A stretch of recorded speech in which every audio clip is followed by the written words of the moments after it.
The reward, I can't talk loudly now. You turn the volume down.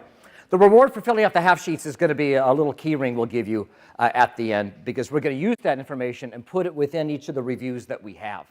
Hi, I'm Brian Bridges, the Director of the California Learning Resource Network. All right, great. And this is fun, free, and easy.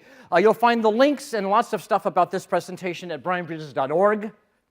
But that's also a link on the piece of paper, because I know you guys love paper. CLRN is a state-funded agency that has been reviewing resources since about 2000. So that's our charge, your tax dollars at work. But we review resources to the Common Core and California's other standards. When we review online courses, we also review to INACOL standards for quality online courses, but that's another couple sessions that we do. We do supplementals, so basically online resources that are commercial, that align to standards, in lots of subject areas, including world languages. But then this session really is about our free web information links, including digital textbooks and, let's see, and all that stuff, about 5,900 that we completely rebuilt this year. We've been reviewing WILs for about 7 years now, but to bring Common Core into it, we had to actually trash the whole system, reprogram it from start, and make it look and feel like everything else. So here's our main webpage, clearn.org. We have feature sites down there, but if you want to see all the links we're doing today and 5,900 others, that's where you start, and this is what you get. A list of the subjects along the side. You can narrow down by subject. You can narrow down by type. We give you kind of a short description of each resource right here, and along the side then the user rating. That's what your cards generate, the user rating in stars, and a picture of the site. But you can also look at, you can sort by type from apps down to free textbooks. So it looks just like this. So I select language arts. I have all the grades from language arts. You can see how many resources we have for each grade level. So I'll select a second grade, and I get all the strands from Common Core. We only do Common Core for ELA and math. So I'll select reading and literature. I have 25 resources from here. And if I want to go further, I can select specific standards and go even deeper. In that case, I got 7 resources. I can scroll down, take a look at them. I can see list view, which will show me, well, I can go to any specific one. So here's the description, a user rating, one person's rated it, and more information about it. If I want to see the specific standards, all the standards this aligns to, I click on that, and I can see all of that too, if that's important to you. Okay? Not bad for your tax dollars. So if I click on World Languages, I get all those languages, about 10. World Languages has 5 strands and a couple stages. It has 4 stages of learning language, 1 to 4. And from there, I can narrow down and look at primary resources or tools or apps. So when I click on apps, I found 6 apps that will teach Chinese. iPad and Android. We changed iPad to iOS. And here they are. Not bad. So here's one of the resources we have. This is called Digital Dialects. So really cute resources. It actually contains a lot of different languages.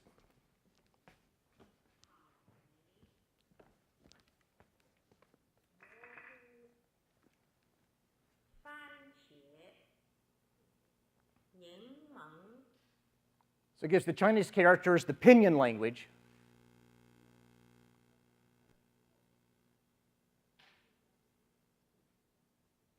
Just want to give you kind of a hint of all the things we have there. We have 5,900 of those in all subject areas. But this session is really about what we call the free tools, open source, and Web 2.0.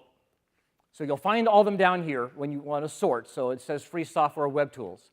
And you'll see we have, well, in this case, we had 380 when I took this particular picture. Right now, they're organized in these strands, blogs down to social classroom networking. And once I do that, you can see there's different strands of productivity from audio down to utility. I can see list view as well and sort those that way. You'll see no standards for these. These are simply tools, and they're not aligned to standards. I can sort these by popularity, by date published. How many people know about Slideshare? Great. I will go through this really fast because it is a nice tool, especially if you're interested in creating any kind of flipped classroom or recording what you do. So it's a free site. We have it on here. Only one person's rated it right now.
It's a clap for Windows or Mac.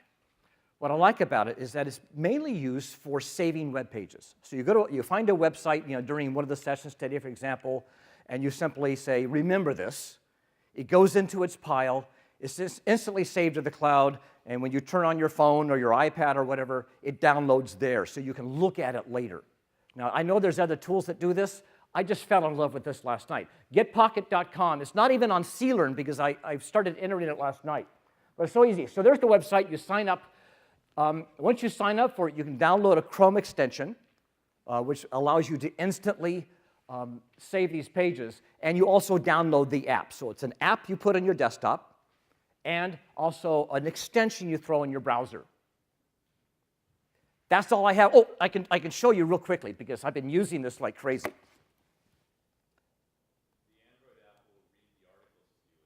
Yes, and you can tag them, which I think is really important. So these are all the sites I've been tagging since late last night. And at any point, I can say, oh, buddy meeting. This is interesting. You click on that, it actually loads it live. So you've got to be connected. It doesn't matter whether you're on your computer or your Android phone or your iPad, but it loads for you, which I think is pretty interesting. And then you can continue. Within Pocket, let's see. How do I get back in here? See, this is how new I am to it. I should be able to do more.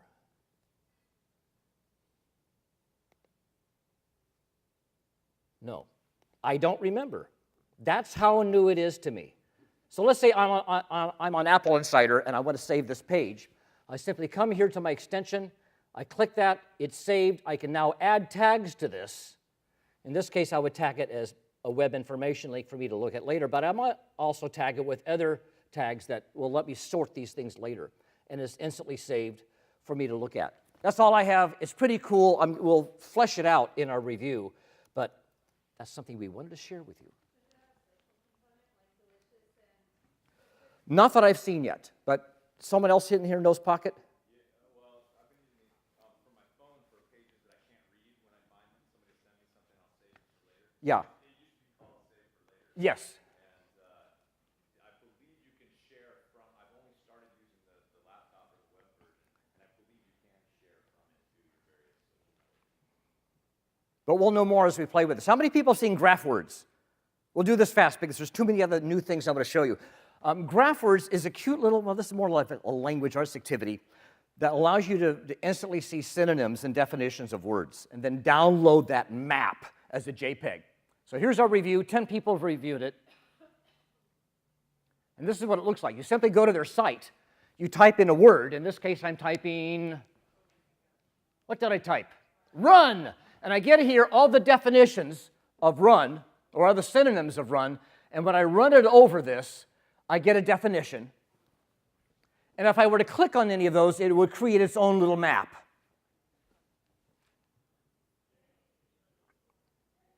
And if I'm happy with that, I can simply download it as a JPEG.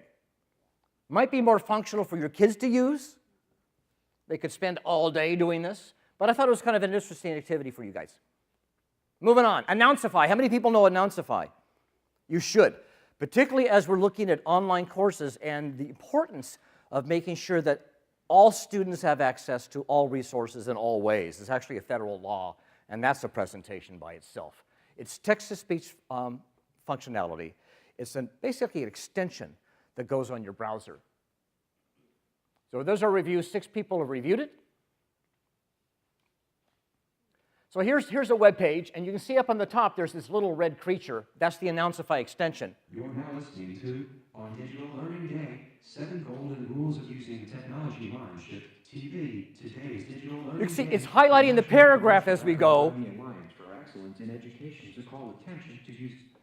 It is a computerish voice, but I love the fact that it is really going top down. I can use my keyboard. 10,000 teachers and 1.5 million to that end. Don't track technology. What I've done as I recorded this was simply to press the cursor keys to move forward and back in paragraphs. That's what's kind of cool about it, so that all kids have access. Excuse me? The speed of speech, no. And you also can't, I'm not sure if you can choose the voice either. But, it's free. What do you want? Gosh. Pay for it then. How many people know Wunderlist? Oh, God, you're going to love this. I fell in love with Wunderlist a year ago, and it has become one of the most important tools I have on my desktop as I work. Because, like most of you, I have a piece of paper next to my computer, and I write down the things I need to do. When I finish it, I cross it off. You probably do something like that, too. Well, I don't have to now because of Wunderlist. It is my list for everything I do. So it's cross-platform, it's cloud-based, in a way like Dropbox. You download the app, everything gets loaded to the cloud, and any other device you have, it gets loaded to as well. But I mostly use it on my desktop. So there's the review. 22 people reviewed it. You could be too. And this is what this is an old video of what it looked like. I'm going to show you a live of what it looks like. Sorry, JT, wherever you are. Here's my Wunderlist. What I like about it is that you can create lists for anything. So along the side right here are the different ones I have right now. This one is called World Languages Courses. I created that list to create all my to-dos when we were organizing to begin reviewing world languages. So that's kind of empty right now. Here's all my tasks for CLRN. So all the things I need to do as a director, I throw on here. And what's really cool is as you type these things in and press enter, that goes to the bottom. But if it's a really important task, I can start it. It moves up to the top. If there's a definite deadline, I can click the clock here and set any date for it. And so that little alarm will go off. And if there's specific things to complete that task, I simply click this little piece of paper here, and I can type in all the things I need to remember or need to do to complete that single task. I like that. Of course, and when I finish it, I simply click that box and it goes away. Instantly, as I type these things, they're sunk. That's the little green button down here. They're synchronized. That means it goes up to the cloud. As you open your phone and other devices, those tasks are downloaded there. So this is how I keep track of what I'm doing in CLRN. When we ran the census for online learning, those were those tasks. The e-learning strategy symposium, that's our to-do list right now of all the things we have to do for next month's conference. It's just that cool. Here's the list for all the things I wanted to do this year. I love this program. It's a great way to organize yourself and create multiple lists. You can also share these lists. Not everything you have. You share specific lists with people. And that's kind of nice, too, because all the time, I don't want to have to copy and paste all these tasks or take a picture of my screen. I can simply share the e-learning strategy symposium list with anyone in my team so they can see what's on that list, too. A pretty cool thing. Wunderlist, it's been around about a year. It's very popular. And if you're not using it, well, you can review it too. It's just a really cool app. Any questions? Oh, you guys are easy.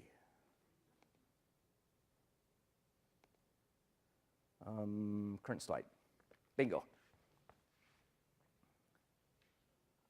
Oh, we're going to skip past Animaps, which is a really cool program. It's a program for actually creating maps or demonstrating maps. It's more of a history program or app. This is more an educational app than it is a Web 2.0 tool. But what I love is this is, for example, the American Revolution battles. So they actually programmed out on maps, and you can see, the different generals marching through the different routes on one of today's maps. I'm not taking the highway, by the way. And as you create these, you can insert pictures and text, have it stop anytime. There's pre-programmed ones in here that people have created, but you can also create your own. So I just wanted to give you a brief view of this. It's called Animaps, but that link is also on the paper. Okay, are we good? You're so well behaved. HelloSlide, people heard of it? Oh, it's so cool too. HelloSlide.com is for creating narrated slideshows and making yourself sound very, I don't know, British. There's a review. 4 people have taken a look at it. And here's the site. You upload your presentation as a PDF or as a PowerPoint. Actually, right now it's just PDF. You select public or private. Public meaning anyone who comes to HelloSlide can see it. Or private if you want to have your own little URL that you share with people. What's important as you do this is that it's going to take narration for your presentation from whatever you typed in here. So it's reading that narration, which means that some words need to be typed phonetically instead of, well, actually. So let's see, where are we? This one's fine. Here we are. In this slide, I wrote the word see and learn because that's how our acronym is pronounced, CLRN. But if I typed CLRN, it probably would have said CLRN. So phonetically is what you have to do with some things.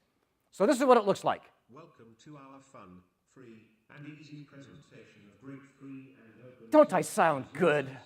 I'm Brian Bridges, Director of the California Learning Resource Network. CLRN is a state-funded technology service that reviews electronic learning resources. Our initial charter was to review software and internet-based resources for their alignment to the content standards. I'm thinking of next year just doing this and not showing up. Standards and have expanded to also review online courses. You get it? Any questions? We maintain 6 review sites around the Was that interesting? That's a very cool site. Turn this down a little bit. You all have iTunes or something like it. Probably you do have iTunes and an iPod and who knows what else. Can you imagine how much music you have in iTunes? How many albums you might have? 100? 300? How many days of music do you have? Come on, out with it. Admit it.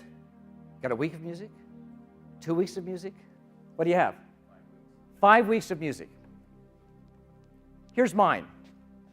I have 17 days of music, so you have got a lot more than I do.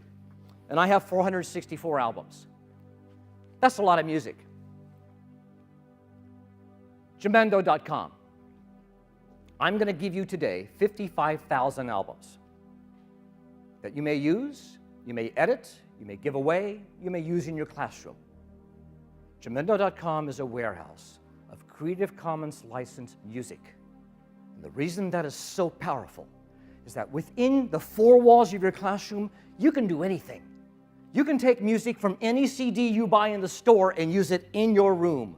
And your kids can use that music in their presentations in your room. But if you want to go outside those 4 walls and have your kids publish that presentation on the web, which you do, because the only way kids buy into something is if their project is authentic and if it's out there for people to see. And if you're going out there, your music, you either got to pay huge royalties or your music has to be Creative Commons licensed, like 55,000 albums worth. I've known this site for about 6 years when it had 1,000 albums. I don't have a thing on this, about 17% of my music is Creative Commons for pleasure, but I've also used it for podcasts, and your students should be able to use it for their multimedia presentations.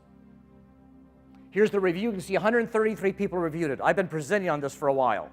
Some things stay constant in my presentations. This is one of them.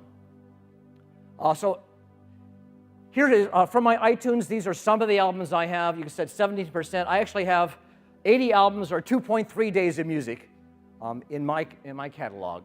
And here's Jamendo. They redesigned it last spring. So let's go through it. Popular tracks, popular artists, popular channels. You'll find no artists that you know on here. You won't find Sting or Coldplay or Mariah. It doesn't matter. There's some fabulous music on this site. Discover is where you really start. Because here, you can see the most popular, most downloaded, most played, latest. In search, this is where you begin to look at tags. So for genres, I search by genre or instruments or mood. I can grab cowbells if I want. What I typically search for is ambient, which is what you kind of hear in the background right now, because you can't have students talking over a song that has voice to it. You're looking more for mood in these things. So I selected ambient, and I continue selecting after that for other tags. And this is what it found. It's showing me songs down below and albums up above, and I can keep kind of scrolling right there. Here's an album called Ambient Frequencies. It's 6 years old. At this point, I can look at other albums from this group. I think they've only done one. I can listen to any one of these songs. I can share it to a variety of media. I can embed this album, this page, anywhere I want. But I don't care. I want the music. That is, if I listen to it and I like it, I want the whole album. So that's what I do. I click the download button. You get the entire album MP3 as a folder that you can drop into iTunes or do whatever you want. It's Creative Commons. You listen to it, you adapt it, you can chop it up. So what we're listening to right now, the song we've been listening to the last 4 minutes, that's this song, L-E-C-Y-R, Lecker. That's that song. There's a lot of great music on this site. Now, with 55,000 albums, there's some pretty crappy music here, too. But if only 0.1% of this music is great, you're going to find a lot of music. That's jamendo.com. If you haven't been there, you'll want to, for your kids and for you. Any questions?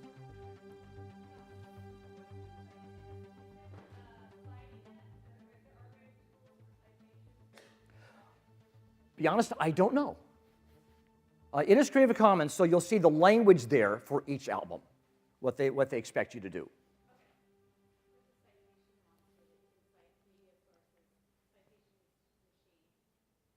Oh, you can use Citation Machine to do that. Okay, cool. How many people use Dropbox? Great, we're going to skip right past it. Blah, blah, blah, blah, blah. If you don't have Dropbox, get it. It's just like a religion right now. Now, the one thing about Dropbox that was added this year that most of you probably know too, you've always been able to share what's in your Dropbox with other people. You simply click on the file you want to share, and you get a little file, a little box that says Dropbox and get link, and then you paste that link in an email, and then that person can see that particular file, which is maddening because sometimes you want to share a whole folder, everything in that folder, and that's what they added this spring. So this spring, you can select any folder. So for our conference, for example, all the logos from our sponsors is in that folder. So I simply click on that or right-click on it.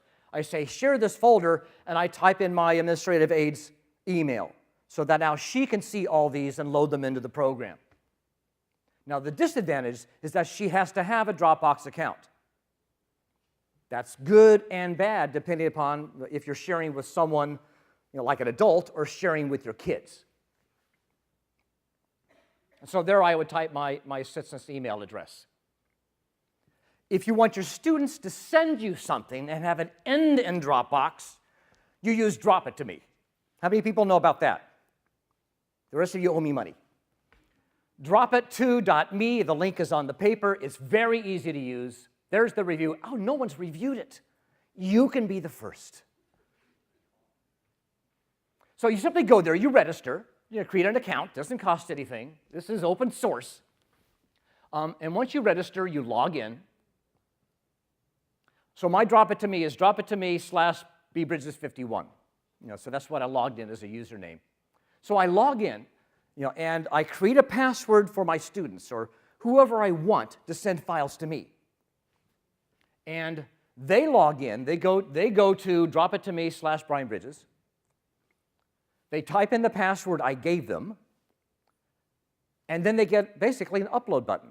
And they upload any number of files, and that file is instantly sent to my Dropbox in a folder called Drop It to Me. So it's not just anywhere. Question? No.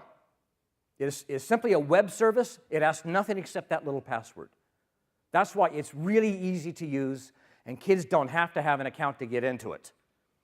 Drop It to Me, or dropit2.me. Questions?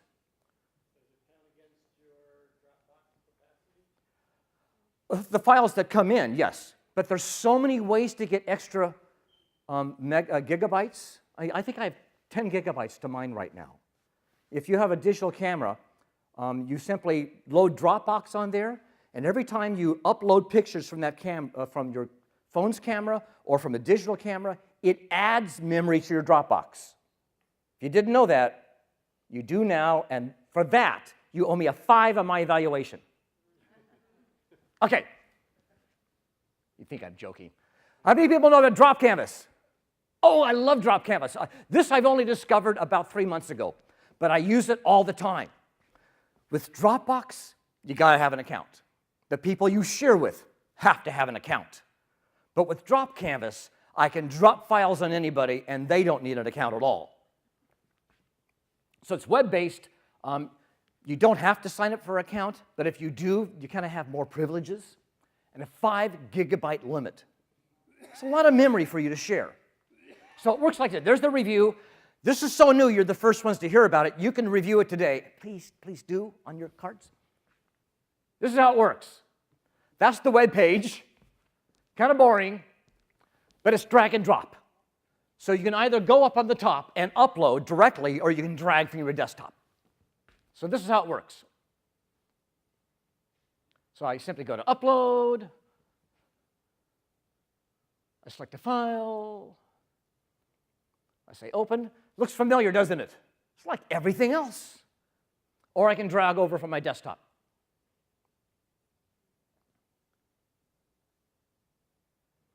When I'm finished, I can edit this canvas and give it a name. Right now it's just called My Canvas. I can get rid of these if I'd like. But I like giving it names because I have a lot of canvases. Then on the top, I simply grab the link. And I can paste the link to someone. I can embed it on a web page or in a learning management system if I'd like. I can send an email right from here, or I can share it on Facebook or Twitter or whatever. Not bad for free. But wait, there's more. When your friends go to this page, they click the download button, they get all these files as a zip file. It's a lot easier to download. They don't have to click on one after another. They get the whole batch. What do you think? Worth a 5 on my evaluation? Yeah. How does someone find your file? Well, wherever you normally download files, sometimes it's in a download folder. You could specify. Someone else who you're giving the file to, you have to send them the link? I'd have to send them the link or post it somewhere. So I use it because there's certain groups I work with that I want to share a bunch of files. So when I had a meeting with the CDE a couple weeks ago, and I didn't want to drive up there, I simply shared, where is my drop canvas? You know what, let me go there.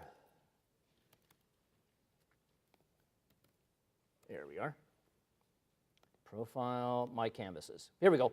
So here's all my canvases right now. And so there's one called LRDC handouts. And so these were a bunch of handouts I had for the meeting. And so I didn't want to print them, didn't want to send them. So in here, oops, are 4 files that then they can download themselves and they can share with everyone who's connected to this meeting. And I can see right now, if I go back a page,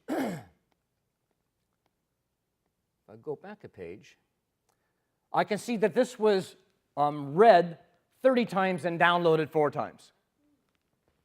So I get a little bit of traffic here, and then the links are right here too.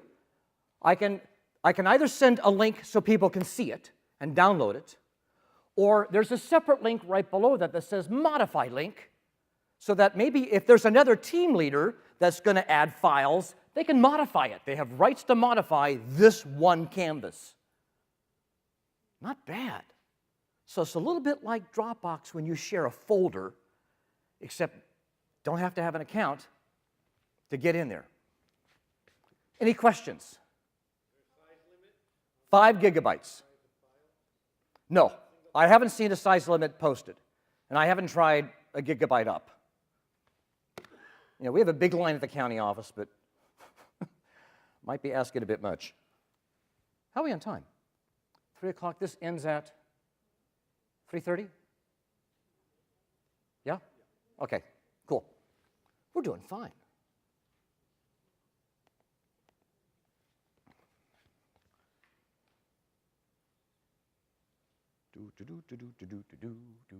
Oh, good. Universal subtitles. If you use any videos in your classroom, whether it's YouTube or videos you create, they must, by federal law, be closed captioned or have or have transcripts. Federal government sued a number of universities 3 years ago because they were piloting the Kindle DX. And the government won because the DX did not have a text-to-speech function. About a year later, they came out with a set of FAQs that basically said, universities, K-12, if you're doing digital, we don't care if it's a pilot. We don't care if you don't have any students with those needs. It is your obligation to make all digital materials accessible to all students. So this one resource, Universal Subtitles, is great, and it's really easy for creating subtitles. Now, you might know that YouTube does have can we turn the sound up a little bit? YouTube does have a subtitle creation component. It's in beta, and they say, you know, use this your own warning, and boy, are they right. Now, it's in white down here, so I'll read it to you. The first narration said, the California e-learning census trending past the tipping point. It translated it perfectly. Next slide. Maybe foundercaesar.org/census. Yeah, okay, we've begun to go awry, and it hasn't gotten bad yet. CLRN conducted the census to collect. What I love is that I'm not CLRN anymore, I'm CNN. Accurate virtual and blended learning population information. Population function Blended learning models in use. to abort the blended learning models that use. It's good intentions, but this engine will never work. What will work is this great, easy resource. I use it all the time. It is so easy to use. Universal subtitles. It begins with you creating a video that's narrated, and you upload it to YouTube. That's your first job. Second job is to upload this video, or actually give the link for this video, to Universal Subtitles.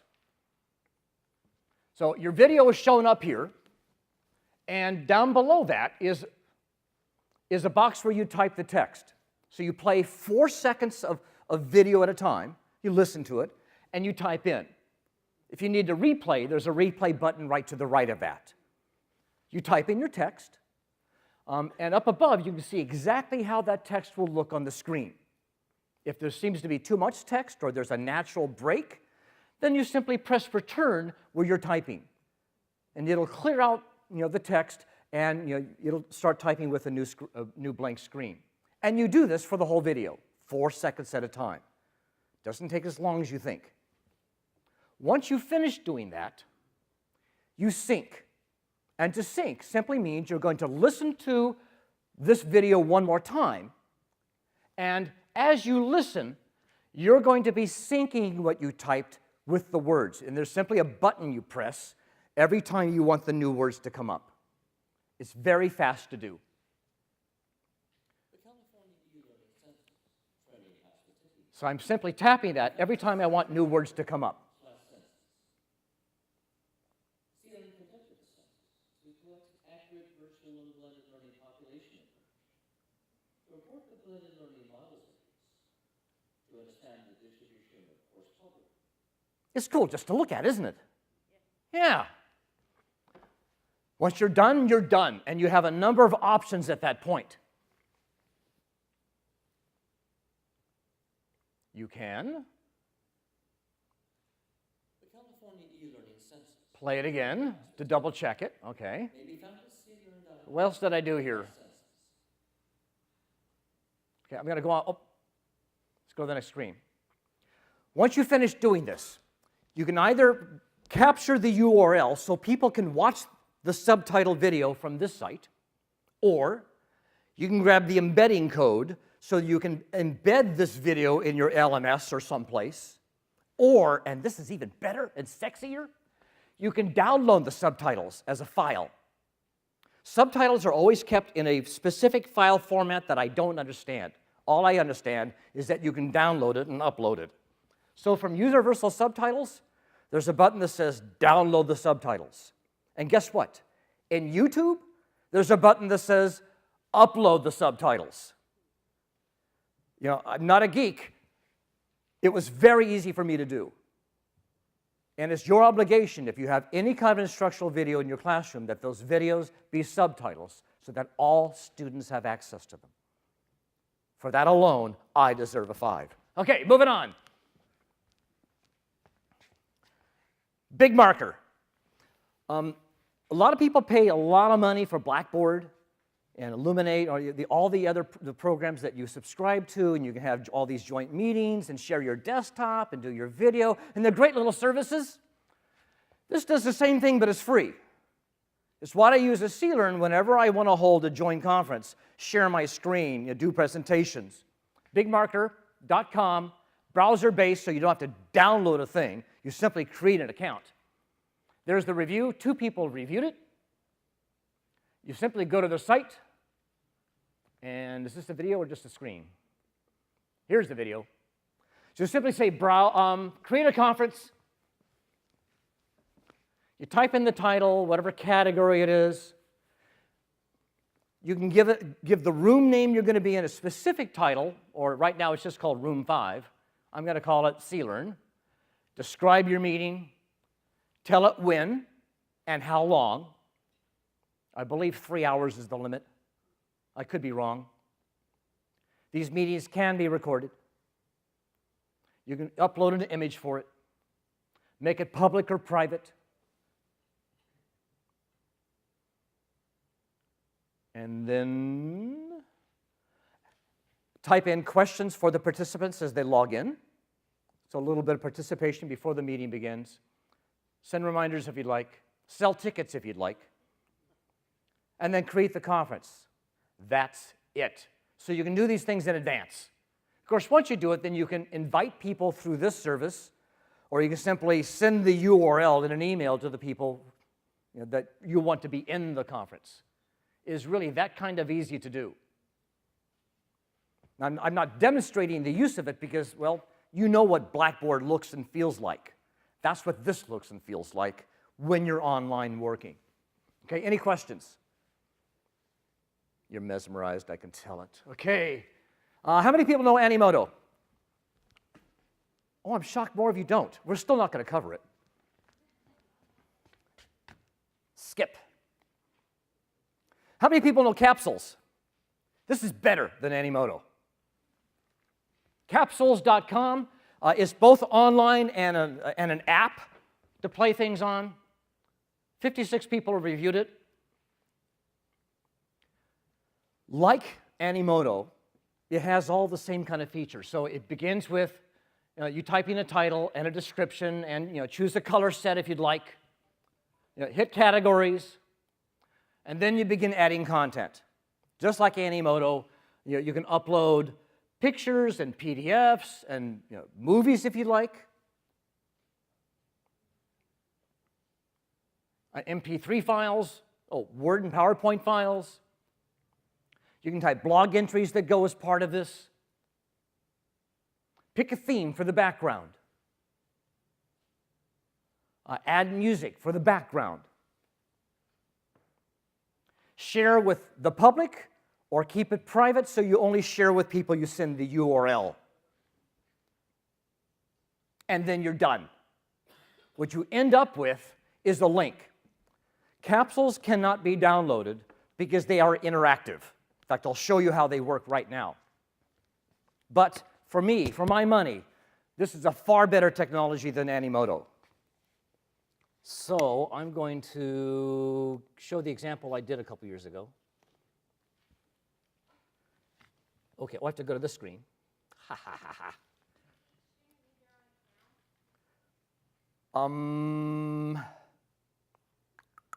Yes. Okay, where are you? Uh-oh. Where did you go? Oh, that's interesting. Well, that's not good news. In that case, I'll just play it. Let's get back in the prezo from current slide. This is a recording of it, so it's not interactive right now. What I like about this is, here's all the slides I typed in. I can see this slide as long as I want. And next to it is the text I typed in about this slide. You can't do that in Animoto. Animoto is just pictures. This is about storytelling. And that's a far more engaging activity in a classroom. So this is when we went to the Olympics a couple years ago. My wife, was rooting for the Chinese team, and I was rooting for the American team. And so this was basically a show, about how disaster it was at the end. So in each of these, I was telling the story. So there's no way you can download it because it only goes at the speed of which people want to read and engage with this. Here's an example of someone's presentation where they uploaded video. So this one slide is a video. And you can see it's 7 minutes long, but we won't watch all 7 minutes. But it's just the ability that you can add a video as one of the slides. The next one is, let's see, a video probably from YouTube, Britannica.com. Next slide, just a picture, I believe. Followed by probably a JPEG. Background music. And so on. You can upload a variety of media to this, but in the end, it's all about telling a story, which I think is much more engaging and authentic than Animoto. Any questions? You'll say if you can't convince them, confuse them. Okay, good. How many people know Wordle? Good, we're not going to do it. Because this is better. This is 10 times better. How many people know Tagxedo? See, a year ago, no one knew about it. Okay, I'll do it fast, okay? How's that?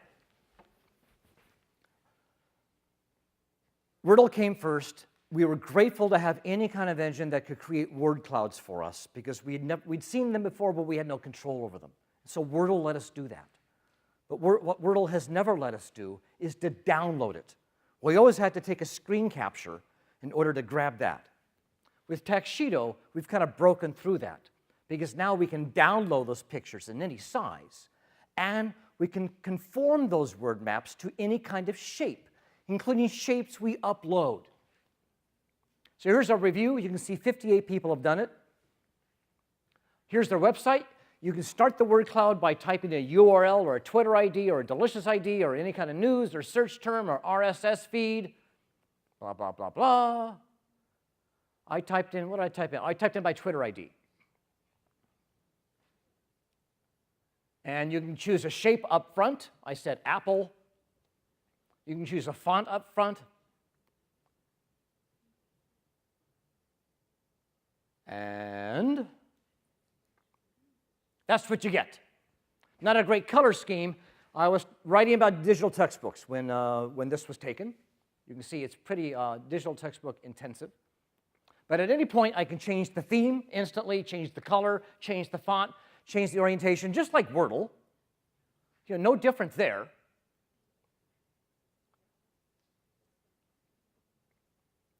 But there's one feature in this that makes this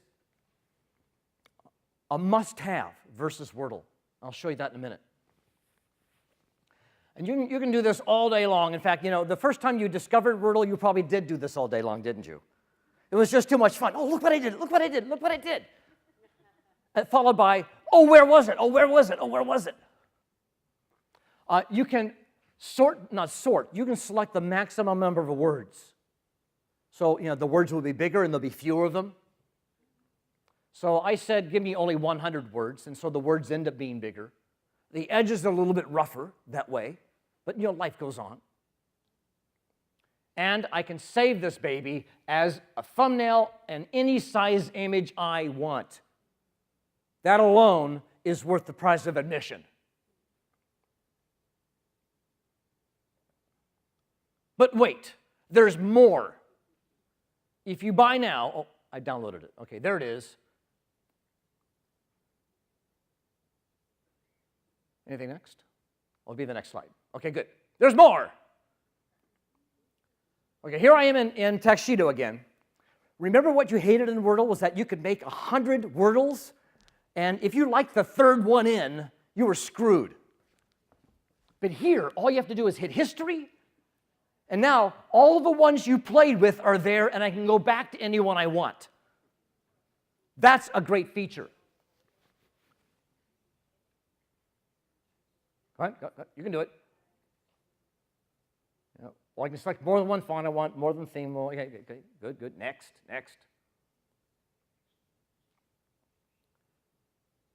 Shapes. Shape. Excuse me?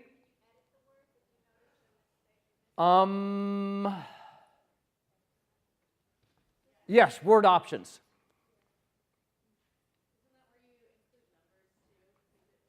Yeah, that way you can get, it already gets rid of the words like and the, but you can also get rid of, you know, other words.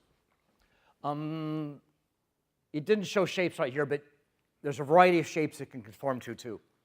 Here's a great presentation from the guy who created Tagxedo about different ways to use it. The URL is, I think, on the paper I gave you. But we're going to skip through that because I think, how are we on time? Because there's more to do. There's places to go. We have 10 minutes. We're moving here. Doodle. How many people doodle? Fantastic for creating meetings. I live and die by it. Everyone does because it's so easy to set up a meeting this way. This is more of a poll meeting. That is, I set up times when I think the meeting might be held, and I send that to my friends so that they can tell me, these are the times I'm available. So here I'm saying, these are the possible dates for my meeting. And then I type in the possible times for the meeting. If I type in a single number, it assumes the meeting's 1 hour long, but I can say 9:15 to 9:20 if I wanted. So I type in the possible times. So I begin with my schedule. And then I'm done.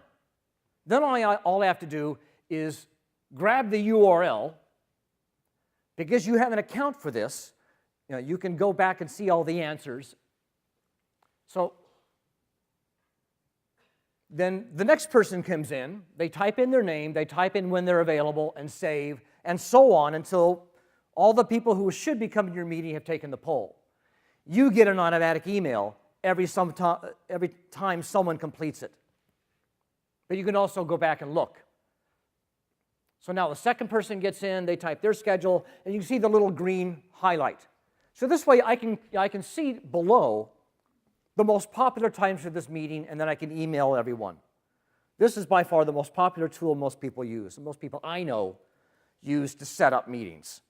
And it's free. Okay, that's doodle, doodle, doodle. Oh, Mr. Peabody's Wayback Machine. If you're as old as me, you know what it really is. But this is archive.com. Actually, archive, which has a Wayback Machine. And a Wayback Machine is, it's like saving the internet. You know the old cartoon about I printed off the internet? They do. Here's CNN all the way back to the year 2000. Every so often they save the entire CNN. So I can click on any one of these dates and see what CNN looked like on that date. So I click on August 15, 2000. What was happening that day? Clinton says Democrats hold keys to bright future. And I get all the news, and I can click on those stories and read the stories. See the Dow Jones. And go back and look at more dates. This is, what is this? February 9th, 2002. Oh, Princess Margaret died. And so on. Not a bad thing, huh? But wait, there's more. There's YouTube Time Machine. This is brand new. This has been out just a couple months, and it's not very good yet. Really, it's actually terrible. There's a sliding scale on top, and wherever you stop, from that year, you get all the videos tagged in YouTube with that year. Oh, the bad thing is there's not a list. You see one at a time. Now, down the side here, you can sort them by commercials, current events, sports, movies, music. So you can sort down, which is nice. But you only see one at a time. In order to see the next one, you have to click the blue button that says play another. Well, if there's 1,900 in this category, it's gonna take a while.